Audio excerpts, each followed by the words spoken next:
आप लोगों में से मोस्टली लोगों के फेवरेट मसल्स बाइसेप्स को इफेक्टिवली ट्रेन करने के लिए कुछ एडवांस टेक्निक्स लेकर के आया हूं मैं। तो वीडियो को लास्ट तक देखना, आपको बहुत हेल्प होने वाली है। Number 1, focus more on eccentric part 2। जब हम बाइसेप्स को ट्रेन कर रहे होते हैं तो हम फुल रेंज ऑफ मोशन पर ही फोकस करते हैं। ट्रेनर्स ये भी बताते हैं कि जब आप बाइसेप्स को ट्रेन कर रहे हैं तब कर्लिंग करते वक्त आपकी बॉडी स्टेबल रहनी चाहिए, आपकी एल्बोज मूव नहीं होनी चाहिए, और ऐसे में आप सिर्फ कॉन्सेंट्रिक मूवमेंट पर ही ज्यादा फोकस करते हैं, इसेंट्रिक पर उतना फोकस नहीं करते। और अगर करते भी हैं तो हम फटीग होने के बाद में इसेंट्रिक मूवमेंट को और ज्यादा ट्रेन नहीं करते हैं। हालांकि वो इतना जरूरी भी नहीं होता है कि आपको हर वक्त ये करना ही है, पर यहाँ हम बात थोड़ी एडवांस टेक्निक की कर रहे हैं। तो ऐसे में आप फेलियर तक जाने के बाद भी इसेंट्रिक मूवमेंट को परफॉर्म कर सकते हैं। उसके लिए क्या करना होगा, आइए बताता हूँ।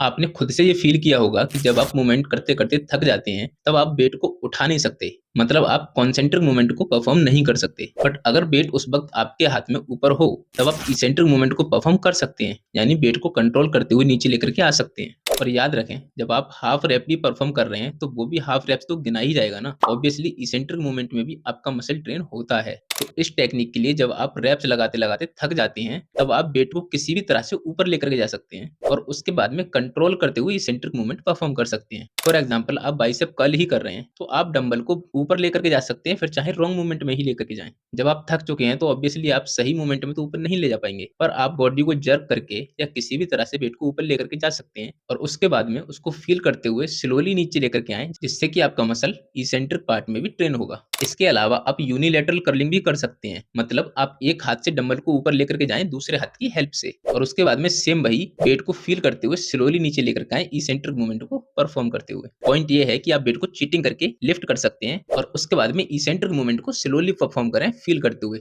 जिससे कि फेलियर तक जाने के बाद भी आप अपने मसल को इसेंट्रिक पार्ट में ट्रेन कर पाएंगे, जो कि आपको हेल्प करेगा इफेक्टिवली आपके बाइसेप्स को ट्रेन करने के लिए। Now let's move to the next technique. Number 2, train your brachialis with heavy load. Brachialis यानी हमारे मसल का ये वाला पार्ट जो थोड़ा सा आउटसाइड रहता है, इसको हम हैवी लोड से ट्रेन कर सकते हैं। बाइसेप्स के इस पार्ट को ट्रेन करने के लिए आपको नेचुरल ग्रिप रखनी पड़ती है, और नेचुरल ग्रिप में हम ह्यूमन सबसे ज्यादा स्ट्रॉन्ग फील करते हैं। तो जब हम इस ग्रिप में ज्यादा स्ट्रॉन्ग है तो हम ऑब्वियसली हैवी वेट भी लिफ्ट कर सकते हैं। तो आप चाहे कोई सी भी एक्सरसाइज कर रहे हो, चाहे हैमर कर्ल डंबल से कर रहे हो, चाहे रोप से कर रहे हो, आपको ज्यादा से ज्यादा हैवी वेट तक जाने की कोशिश करनी है। बट याद रहे, ठीक से वार्म अप जरूर पहले से कर लेना, और हैवी वेट के चक्कर में ईगो लिफ्टिंग भी मत करना। आपका मूवमेंट ठीक से हो, आपकी रेंज ऑफ मोशन ठीक ठाक हो, तभी उसको आप हैवी वेट में कंसीडर कर सकते हैं। ऐसा नहीं कि आप हैवी वेट के नाम पर ईगो लिफ्टिंग करने लग जाएं, उससे आपको इंजरी भी हो सकती है। तो थोड़ा सा स्मार्टली वर्क करना है। ब्रेकियालिस मसल को ट्रेन करने का एक ये भी रीजन है कि अगर ये वाला मसल ठीक से ट्रेन नहीं होता है तो आपके बाइसेप्स की विड्थ उतनी अच्छी नहीं दिख पाती है। ओवरऑल बाइसेप्स को ग्रो करने के लिए आपको इस मसल को भी अच्छे से ट्रेन करना बहुत जरूरी है। इसके बाद हमारा अगला पॉइंट आता है